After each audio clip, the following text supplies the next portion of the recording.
We all think we have a pretty good handle on what trust is. It's easy, right? It's easy to say you trust when everything is going your way, but what about when it's not? What happens when the life you plan just kind of shatters and you're left holding the pieces?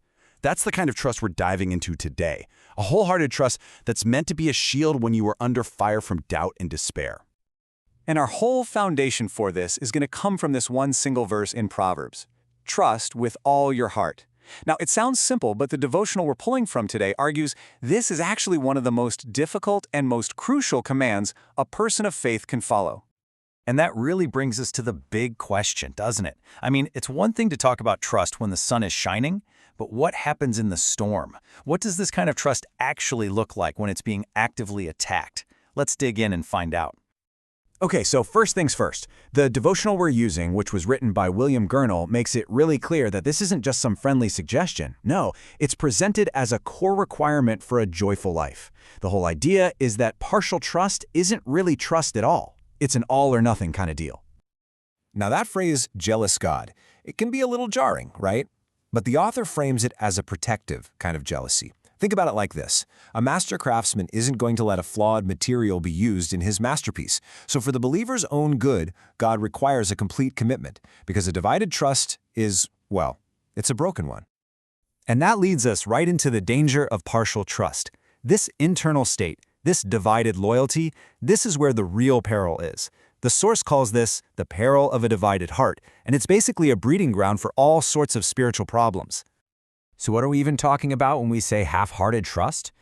Well, the devotional defines it as a state of partial belief. It's like you say you trust, but you've got one foot out the door, one hand on the emergency exit, just in case. And according to the author, this is the very crack in the armor that lets fear and doubt just flood right in. And this slide just lays it out in black and white. Just look at the two paths here. The contrast is night and day. On one side, you have wholehearted trust, the only road to a joyous life, a foundation for a blessed eternity. And on the other side, half-hearted trust, which leads straight to being dismayed, discouraged, and makes you an easy target for what the author calls the archfiend. The destinations are literally worlds apart. All right, so we've talked about the internal struggle. Now let's shift gears to the external battle, because the source material frames this not just as a fight with our own thoughts, but as an active spiritual war for our belief, with fiery darts being launched right at us.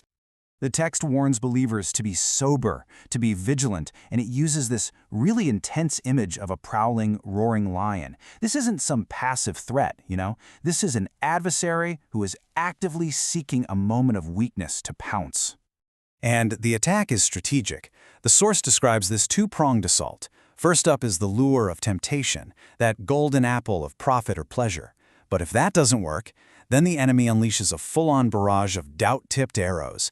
And these are designed specifically to set a believer's soul on fire with confusion and fear. And this line from the text, wow, it really reveals the chilling stakes here. The goal isn't always to completely destroy a person's salvation. Sometimes it's just to steal their joy, to make sure their journey to heaven is filled with mourning and doubt. So is it even possible to face this full-scale assault and not just survive, but actually stand firm? Well, the text gives us the ultimate case study, the biblical figure of Job, a man whose faith was forged in the absolute hottest fires of affliction. And what's so incredible about Job's story is that the enemy didn't even waste time with temptation. Nope, he went straight for the jugular, launching a direct assault of doubt to try and poison Job's mind against God and slander his character. And here it is, the fiery dart, delivered in the most gut-wrenching way possible, through his own wife, in his moment of deepest suffering.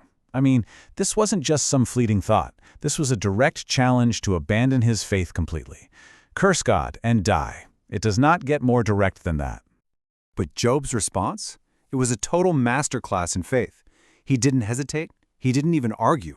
He just recognized the attack for exactly what it was, a foolish assault on the God he knew. And he extinguished that fiery dart with one single decisive blow. So how did he do it? Where did he find that kind of strength? The text explains it wasn't just raw willpower. His heart was a fortress, built brick by brick with the truth of Scripture. His understanding of God was so solid that those unworthy thoughts just bounced off, no matter how bad things got.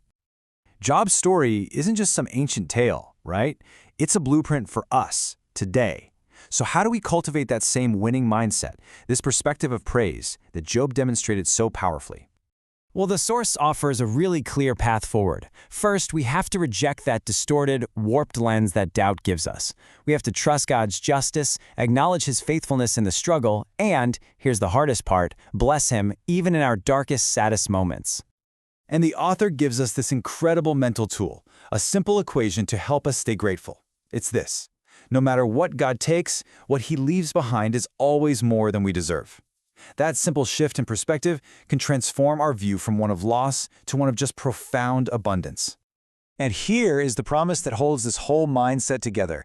It's a promise that if you look with the eyes of faith, you will find evidence of the Father's mercy, even in the middle of the greatest affliction. Now, it might not be the mercy of removal, but it will be the mercy of His presence. And this brings us to the final piece of encouragement from the text. The author makes a direct connection. Praise is the key that unlocks a new song. By praising God for past mercies, you open the door to discovering a present mercy that gives you a reason to sing, even right in the middle of your trial. Look, we all have our own battles to fight, our own fiery darts to deal with. So as you look at your own life and your own struggles, the question is this: what will your song be today? Will it be a song of doubt, or will it be a song of praise? The choice, really, is yours.